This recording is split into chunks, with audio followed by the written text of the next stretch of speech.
ఆర్థిక నేరగాడిగా అభియోగాల్లో ఉన్న లలిత్ మోదీ కొన్నేళ్ల క్రితమే దేశం విడిచి పారిపోయాడు. ఆయన్ను వెనక్కి రప్పించేందుకు భారత్ ముమ్మరంగా ప్రయత్నిస్తూనే ఉంది. అయితే ఆయన మాత్రం తప్పించుకుని దేశాలు తిరుగుతున్నాడు. ఇటీవల వనాటు దేశ పౌరసత్వం కూడా పొందారు. ఆర్థిక నేరగాడని ఆ దేశానికి తెలియడంతో పౌరసత్వాన్ని రద్దు చేసింది. అయితే వనాటు గురించి సోషల్ మీడియాలో లలిత్ మోదీ ఆసక్తికర పోస్ట్ పెట్టారు. అదొక భూతల స్వర్గమని, టూరిస్టులు ఖచ్చితంగా విజిట్ చేయాల్సిన ప్రదేశమని అన్నారు. ఈ క్రమంలోనే చాలామంది సోషల్ మీడియా యూజర్లు వనాటు గురించి సెర్చ్ చేస్తున్నారు. అంతలా వనాటులో ఏముందని తెలుసుకుంటున్నారు.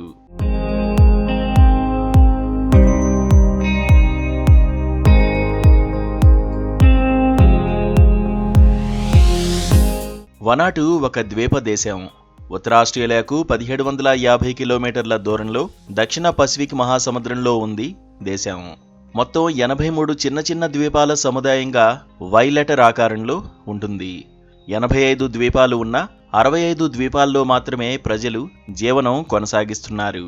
వనాటు దేశానికి పశ్చిమంగా ఫిజీ, ఇతర దిక్కుల్లో సాలమాన్ ద్వీపాలు, న్యూ కాలేడోనియా ఉన్నాయి. ప్రస్తుతం వనాటు దేశ జనాభా దాదాపు 3.5 లక్షలు. వనాటులో ఉన్న వృక్ష, జంతు సంపద అత్యంత అరుదైంది. ఈ భూమి మీద ఎక్కడా కనిపించని జీవజాతులు అక్కడే ఉన్నాయి. ఎటు చూసినా దట్టమైన అడవులు, జలపాతాలు, అందమైన సముద్రం, నిర్మానుష్యమైన తీరాలు ప్రత్యేక అనుభూతిని పంచుతాయి. సహజ సౌందర్యం, జీవ వైవిధ్యం వనాటును వరల్డ్ టూరిజంలో ప్యారడైజ్ ఆఫ్ ది ఎర్త్గా నిలబెట్టాయి. టూరిజం, వ్యవసాయం ఇక్కడి ప్రజల ప్రధాన ఆదాయ వనరులు.